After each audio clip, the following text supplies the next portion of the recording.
2021. So how this will work is we're going to spend about an hour discussing some of the questions that Morgan and I will introduce. So please just make sure to be truthful and honest. So we wanted to organize this panel to continue some of the conversations that we've been having as a community, both in real life and on social media. But to kind of talk a little bit more about the panel, I'm not sure how many of you have participated in like a story exchange, but at SCH we do them fairly often. And they're designed to create radical empathy. And through this, me and other SCH students have learned the importance of sharing stories and being empathetic and empathizing with others.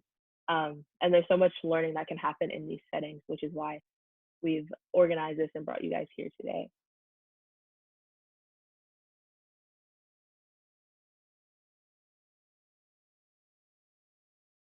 So I'm not sure like about the statistics, but I would say we're pretty diverse compared to some of the other schools that I've either attended or seen. We have basically a lot of all the minority organizations like Black Student Union, Asian Student Association. We have SALSA for Latinx people. We have, I'm forgetting the acronym, but we have an LGBTQ group. So I say we're pretty representative in that sense. I'm not really sure how supported I feel at Penn Charter. I feel like some of the problems we've run into is just like people aren't motivated to make change. Like there are a few people who, it's basically like the same group of people that lead all the events in terms of like racial identity. And it's tiring on us, obviously, because we're putting in a lot of work. And then there's some other people at school who really just don't want to make change or don't really care what's going on. So I think that's more of like an institutional change that needs to happen, coming from the faculty all the way through the students. So I definitely think we have some work to do, but I do think we have a decent platform to start off of. I think that we do somewhat good around education around racial identity. We have assemblies for each of the affinities. They come and they do a little assembly about the culture or whatever they feel like they want to do. But for the culture of Friend Central, I feel like we're still trying to move away from this colorblind kind of idea, because people don't really like talking about race and they don't really like acknowledging it. And when it comes up in like an assembly, there's always people afterwards who are like, that's not necessary, or there's no racist at Friend Central, like we don't have to do this.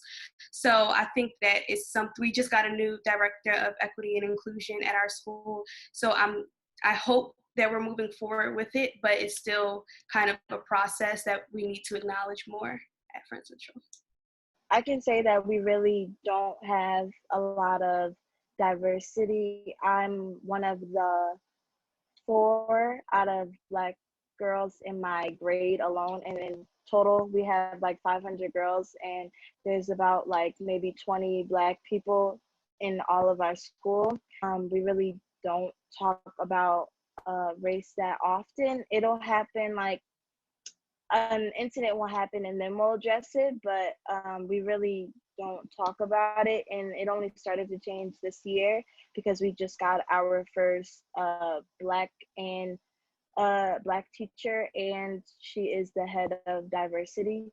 So hopefully that'll change. I think our community is really open and willing to have like those conversations. And we have all the affinity groups that like Gabrielle said, but I think like we kind of like have a conversation about it and then we move on. Whereas like we want to incorporate that into like our everyday like life, and we're like learning about Black history like all the time, or like Asian history all the time. Like it's kind of like we'll have that one day that we have our conversation. I think our community is willing to like take those risks to like implement those things into our curriculum, but we just have to like do it. Speak on behalf of Friend Select. So I think like the culture at Friend Select is pretty diverse and pretty open, since like our location is in the city, so like we get more like people from different backgrounds. Like, what I've noticed is that like when it comes to DEI work, in school, people are a little less hesitant than like when they talk about injustices like on like Instagram or Snapchat, and so like that's what I've noticed.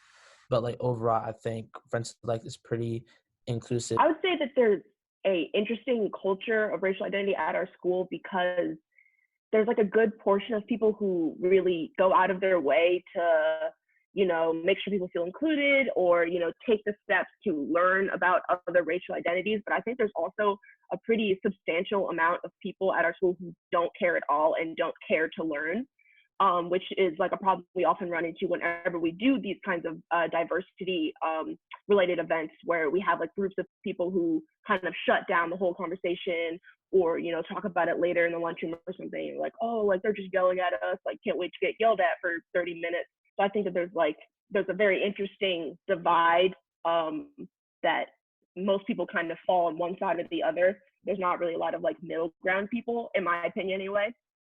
I've been at the school for about 14 years now, and I can say like there are some teachers that you know will like have your back if something goes down. Like when George Floyd was murdered, there was like a handful of teachers that I knew were going to be in, you know, the Zoom calls that we had about it and were writing emails. But then there are other teachers who rarely ever even talk about any sort of thing like that. So I think there's support, but you have to look for it.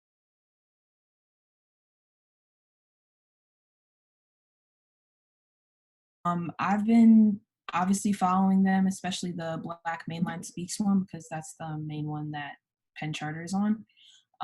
And some of these stories, like some of them I knew about, but some of them I hadn't heard of. So honestly, in the very beginning, I not necessarily took it personally, but like I took it to heart. I was like, you know, this is like really sad that people don't feel safe enough to share these stories in person. And the only way for them to feel comfortable is behind an anonymous survey where for any change to happen, they would have to say that this happened to them. And I know how traumatizing that can be to have to relive a story like this. So I was really hurt by this. I was like, you know, like I only have 2 more years of Penn Charter, and I really do want to leave a difference for the, like, I want to change the school for the kids behind me. Like my sister's in 3rd grade. I don't want for her to have to, I don't want to get a call from her when she's in high school saying the same racial incidents are happening then that are happening now. There have been some arguments with people who are like, well, no, this didn't really happen, or this is not the way it happened. And there's also people who are like posting not blatantly against the movement, but kind of implying that like what you guys are saying are wrong. So it's definitely started some controversy. But that's just a small portion of like the huge amount of people who are posting in support of the Black Lives Matter movement, which is surprising to me because, like I said before, like we don't really, Friends Central doesn't really like to have the conversation around racism. But my only issue with the social media posting is that I don't want for people's allyship or activism to be performative. And that's what a lot of it seems to be most of the time. Like Gabby said, they don't want their friends to be mad at them, or they want to seem like good people, because I see people posting, but I know that they say different things when they're at school or when they're around certain people. And I want people to actually genuinely feel the way that they're feeling when they post. And I know there have been people who said like they didn't post because they take time to educate themselves, which I like a lot too. I don't want you to post but not know what you're posting about. I've had a lot of people of color friends contact me and say like they're in support. And like I said, that was pretty surprising, but I'm happy and I'm glad that it's kind of everyone's like educating themselves in a way that they didn't when we were on campus. The one thing that kind of irritated me was the Black Screen Day, where it would be like people who didn't talk about it at all, like were silent the entire time, and I was watching everybody. And the one day where you post that Blackout Tuesday thing, everyone like came out of nowhere and posted it.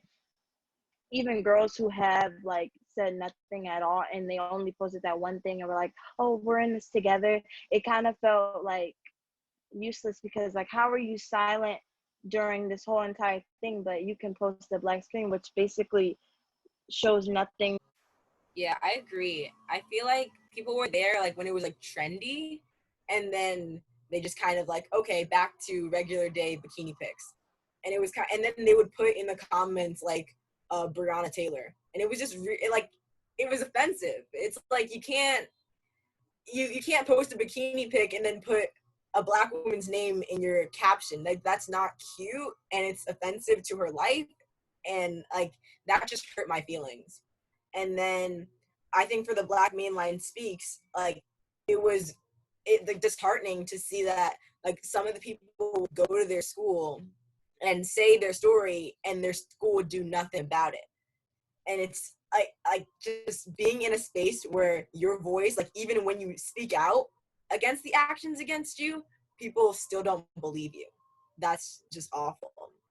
So like for me, like my sister goes to Baldwin, just like seeing all those posts about people's experiences at Baldwin was kind of disheartening for me. So hence like I personally thought that had like Baldwin would be like a great fit for my sister, and that she would feel welcome. But like now, just like seeing that, I'm like on the fence. My mom was on the fence too, wondering if she should if my sister should switch schools or not. Yeah, I definitely think there was, like, to all of your points, like the performative actions were like all over SEH. I do think that there were a few people, at least that I knew, that wanted me to like, I always call this like the guilt check, where they kind of texted me and let me know like they supported me, or they like, it kind of felt like they like went through their contacts and like found every Black friend that they had and then like said, hey, just letting you know I'm supporting you, which wasn't like, it's not a bad thing because I'm glad that they're, you know, taking the time to do that, but it still felt kind of contrived because they didn't like talk to me after that. And that's not everybody. There are people, like white allies, who have still like continued the conversation, but like the majority of them really kind of just kind of gave up on it, I guess. I found it disheartening that the people who seem to go out of their way to, you know, lend their support to me, kind of showed that they didn't care that much. Like they just wanted to say it so they would feel better about themselves, and then kind of left it at that. I think since Leah kind of touched on white allies, that can be our next topic of discussion.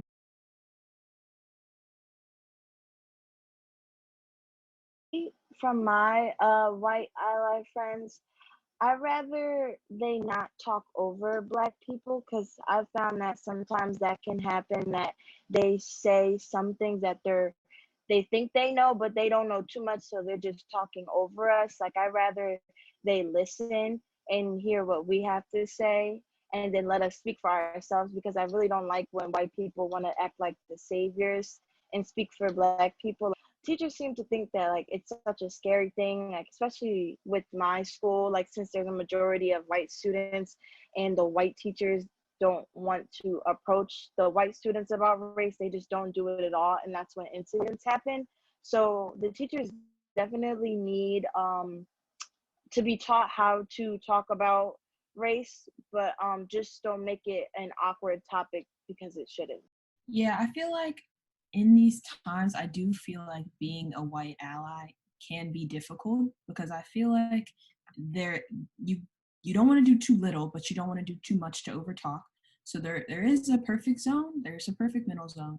And I'm not completely sure what I want, but what I know is I don't want for you to be doing just the performative action. In terms of teachers, probably just like educating themselves, because they haven't been in the light during coronavirus for, in terms of like racial incidents. I feel like it's been more with like the students, but this is a good time for teachers to like read and watch movies and like watch documentaries and things, and just like watch what they say, because comments that teachers have, they stick with students for years. Yeah, I totally agree with everything Gabrielle said. I think that students like we have like different diversity conferences that people can go to. Just go to them. Like we have cross conversations at our school, and there's just so many opportunities for people to be educated. And on social media you'll see, oh, like I'm totally for it, but like you get back to school and no one's really like for it. I agree with Sydney. I just really ask for people to educate themselves. And if you're not sure about a topic, ask questions. I know that sometimes people say like they feel uncomfortable because they want to come off as racist or prejudiced.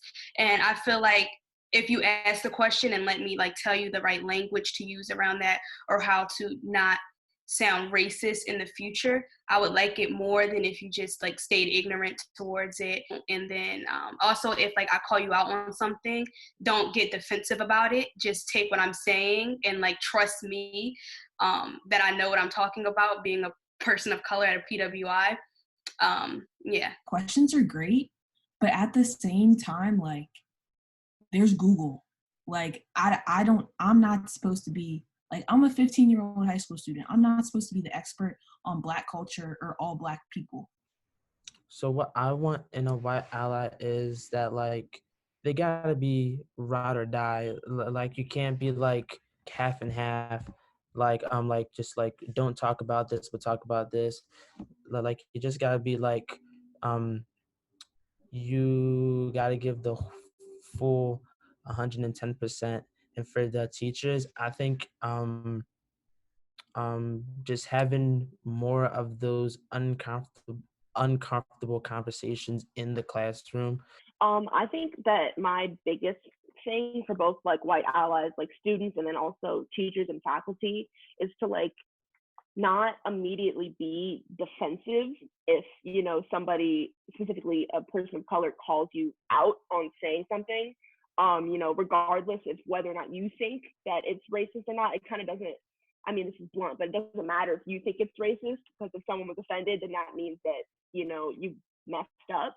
And thing to keep in mind is just to be able to receive that criticism, especially if it's like respectful. And I also think that teachers should do a little bit better of a job monitoring what white students say in classes, especially during like sensitive conversations, like how Gabrielle was talking about, like the like discussion of slavery in like a history class. Like I've had interesting comments be said during those kinds of discussions, and like I personally felt really uncomfortable saying something in the middle of class and like disrupting everything. So I would appreciate if teachers who know they're going to be teaching that sort of subject matter kind of took it upon themselves to make sure that what is being said is respectful and doesn't put any like people of color on the spot to just explain their whole race.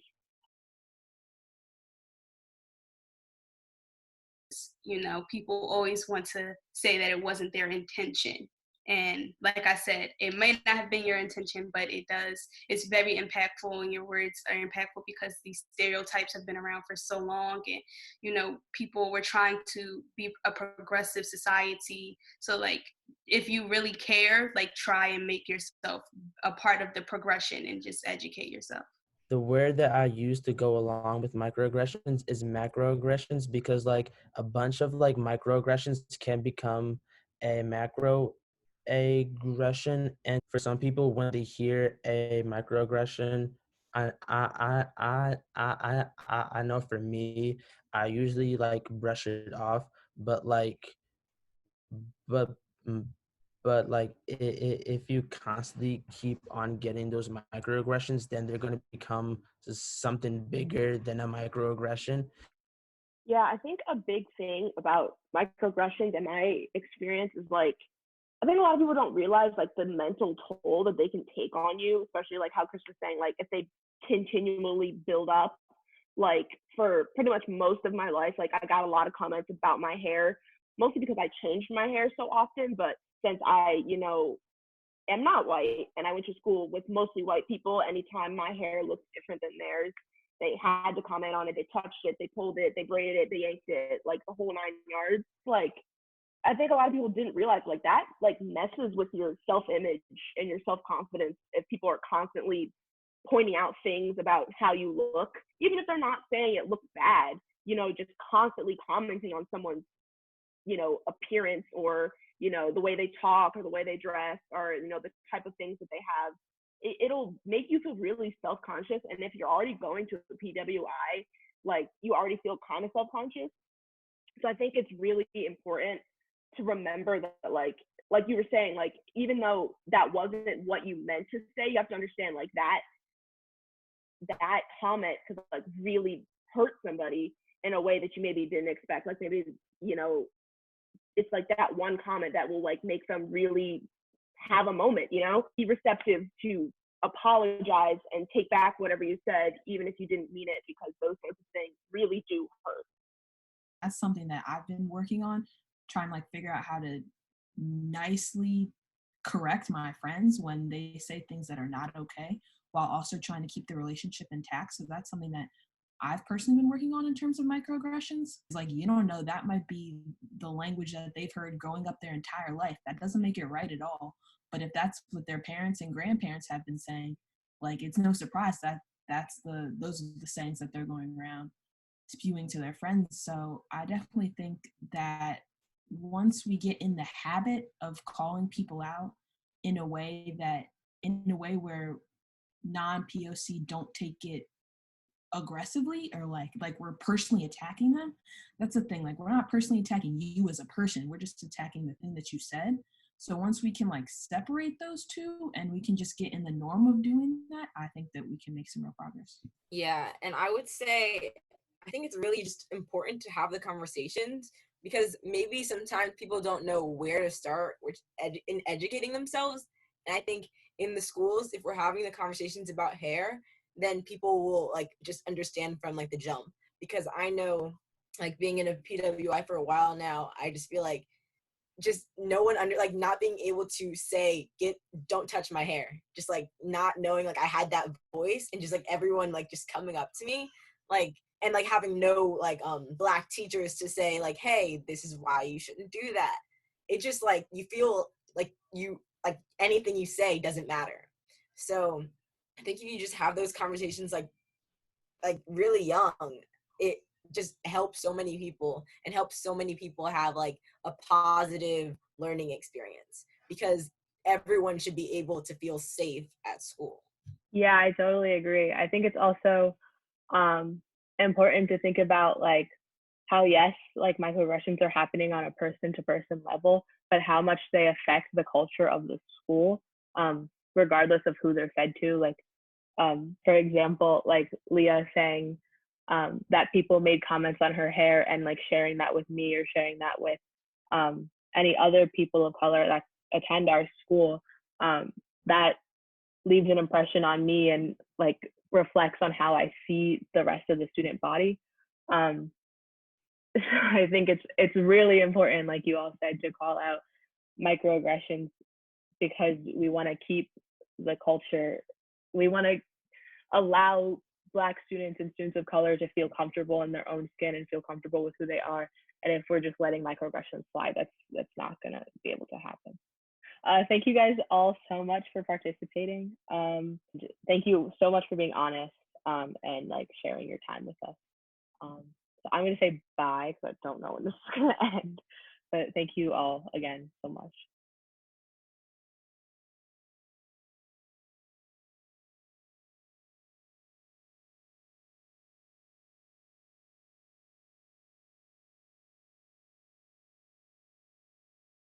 Yeah, I talked about it a little bit earlier, but Antonio Williams, the head of DEI at Penn Charter, his office has basically become just like the safe haven for mainly the Black students, but obviously it's open to everyone, but it is a safe space for like all POC. But like I eat lunch in there, and it's freshmen, you know, you got the new freshmen coming in with like the seniors, and it's just, we bond in there, we play cards, we play games, all that good stuff. So that's definitely, him and his office has definitely made me feel safe at Penn Charter. I feel the same way with my diversity club. That's truly where like all the Black girls in my school go to just vent and also just to be heard, because that's like the only place where we can really be heard by the teachers that participate in that club. So those specific teachers also make me feel a little safe because they are willing to hear us and try to promote change in our school. And that's basically the only way I can feel affirmed, I guess. Yeah. So like Gabby, I also went to SDLC last December.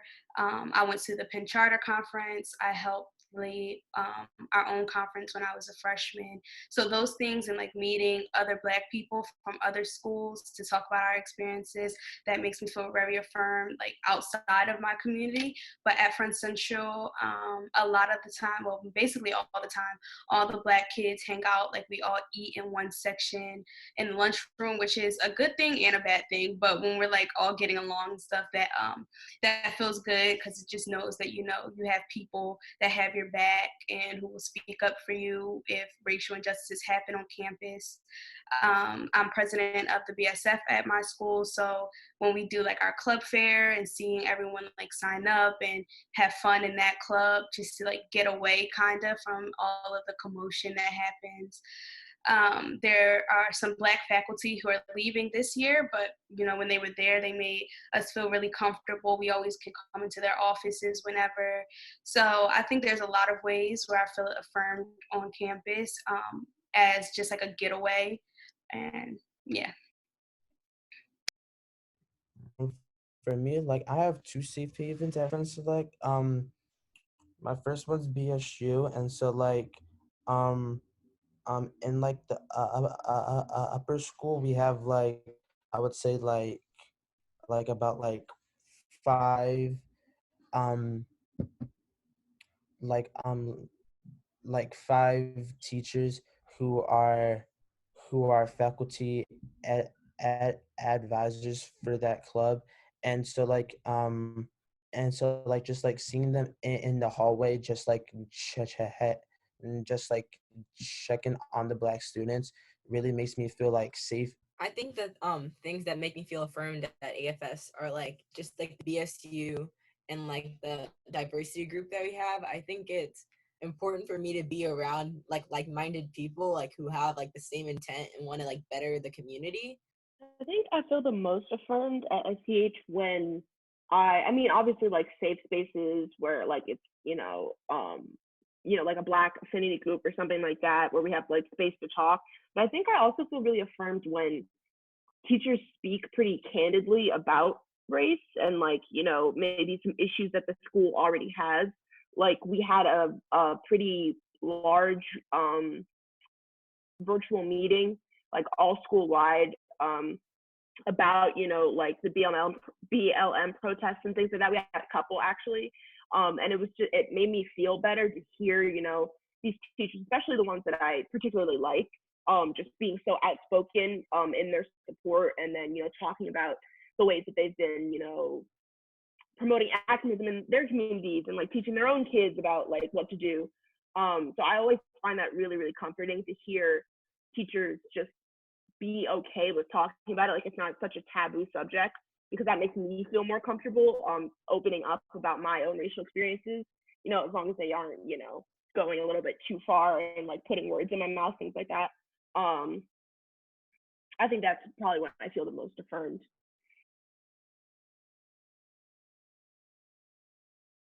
I guess the relationship is okay. Like there's some people that I know that I really wouldn't like get along with just because like from past experiences, and I know that their beliefs, especially political, aren't the same as mine. So I try to stay away from conversations relating to politics with them just because I know we're not even gonna like come to a conclusion. But there are a good amount of girls in my class that know, like, I don't know how to word this, but like they're more accepting and they're more like I guess like easy to talk to because they understand like where we're coming from, and they try to include themselves in like our diversity meetings just to like understand what we feel when we say like we're uncomfortable with some things that might happen at our school. So really the relationship with my peers that don't identify as Black is like, it's okay. It's mostly with girls who try to educate themselves, but the ones that don't, I really don't have a relationship with. Yeah, so I used to live in New Orleans and I moved here for freshman year. But I went to like a BWI, but like all literally basically just all white people. I don't really think I had a Black friend who I went to school with until like 7th or 8th grade. So there was definitely some like pent up like racial tension that I didn't even notice as like a middle schooler that was there. And then moving to Penn Charter was definitely an interesting switch. I have a friend group now of like 10 just like Black girls. So that's a great space. But I also do have a decent amount of white friends, mainly white females though. I'm not really sure. I don't really think I have any white guy friends that go to Penn Charter. But most of the white friends that I have are through sports, not really through just like casual interaction. Like it's really because like I was forced in a space with them and then we like made a connection. But I mean, they're great, so like that's fine. But there are definitely some of my friends are definitely more progressive than others, not even necessarily like, out marching in protest, but still have different views from me. So during this time, it's been kind of like weird with our relationship. But I also haven't seen them in like 6 months. So I've definitely fallen off with some people. So we'll see how that goes at school. But yeah, those are my relationships. As I said before, we're kind of like split up at my school. So it's like the Black kids all sit in one section. Then the white kids get like majority of the cafeteria because it's a PWI. And then like the international students have their own like little clique, I guess. But like Gabby said, a lot of the connections come from sports. And also I was in my school from middle school, and in middle school it was not split up like that at all. That's more of a high school thing. So a lot of my white friends or non-Black POC friends I have from middle school because I was more connected with them. Like we didn't switch buildings to go to classes. We were all in one building. It was less of us, so there were more people in classes. Well, less people in classes and more time for us to connect. But for like people I know who came in high school, a lot of their like white friends they know like through sports. So I have a really diverse friend group, and I know starting at AFS, I felt like I would talk about, people would come up to me and say like, oh, you're talking about race a lot, or you're talking about like being Black a lot, and like then I feel like I had to like tone back my identity a bit. But then I feel like later on, like it progressed, and I like found friends who like accepted me for who I was, and it was like easier for me to like talk about topics I'm passionate about. So I think that like my relationships with like my non-white peers like grew like as my like self-acceptance, but like I know at the beginning it was like really rocky for me to like be who I wanted to be. Since I've been going to SCH for 14 years, pretty much all of my friends until like I want to say 7th grade were white. Like pretty much all of them actually. I kind of jumped around friend groups, but like even my oldest friend now, he's white. Like I've always kind of had white friends until there were just more Black people for me to be friends with. So I think that I've become like sort of like the bridge between, white people and Black people in a sense. Like I don't think that I've ever, well, that's not true, but like I don't know that I'm ever super conscious about, who I'm really talking to, just because like the friends that I have now, I've got like a solid 5 friends that I talk to consistently. They're kind of like, I can say anything to them. So I don't pay attention that much to like the diversity piece of it. But I will say that I'm more comfortable now that my friend group is more diverse. That is to say that I don't have, like a good relationship with white people. Most of my friends outside of that friend group are white. Like the theater organization at our school is pretty much all white. There's, you know, maybe 10 non-white people in it. I don't do much else. So, you know, it's pretty much like that's kind of it for me. So I think I feel more comfortable, you know, when I have some more POC faces looking back at me when I'm, you know, talking about various things. But I don't think that I've ever had like a terrible relationship. That doesn't say that I haven't gotten annoyed, but I don't think I've ever been like, oh, like I can't be friends with a white person at my school, you know? Like I've always kind of felt like I'm gonna make do with what I got, I guess. I feel like at Front Central in high school, at least, socioeconomic status is not very like it's not a big part of it. I feel like personally for me, it was more of a big part in middle school because, like I said, in middle school, friend groups were more diverse. So like my white friends were like richer. But I think socioeconomic status plays more of a part in alumni and parents who give money to the school. There has been some incidents at my school where they were supposed to be a speaker, but like there were parents who didn't agree with the speaker who give money to the school, so then they canceled the speaker because the people with the money didn't like it. So it's more of a factor when it comes to alumni and parents more than in the students, which is something I kind of like a little bit. So yeah. There have definitely been some situations at Penn Charter where like the money's doing the talking, and some of those I feel like I was oblivious to in like middle school, but like now as like a high school student, like I'm seeing these things and I'm like, that's just not okay. And the other time I would say, not the only other time, but the other time I would say when socioeconomic status comes into play is when like the white students assume that the black people, but specifically black guys, are like only there to play sports and like that's how they got their ticket into a private school or whatever. Definitely heard my fair share of those comments to some of my friends, and that never feels good. I'll be upfront. Like I'm very fortunate. And my family's like financial status. And we have been like since I've started going to the school. Like I live in Chestnut Hill. Like I'm open about it, but I do think that there's like sometimes some assumptions about, you know, like what I can and can't do or do and don't do in my free time because of my race. Like I feel like I've had some side looks or something when I talk about how like I mostly shop at like Target, Primark because I want to, not because like I can't go somewhere else. I mean, I'm personally kind of broke, but that's not has anything to do with my family. So like I feel like there's been a lot of assumptions sometimes made about me because like I talk about where I shop a lot, or I say like, oh, you know, well, that's really expensive. Or like I talk about like money sometimes. Like I get like, you know, like the side looks or like the or they like will make like a sort of sound that's kind of disapproving. That, you know, is annoying, but I've come to expect it just because I know going to a school like SDH where a lot of people are like very financially well off. It's like already kind of a complex that people have of, you know, I probably have more money than you, which, you know, that's neither here nor there.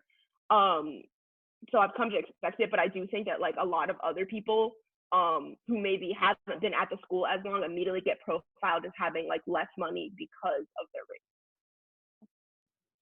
Thank you. Thank you. Thank you.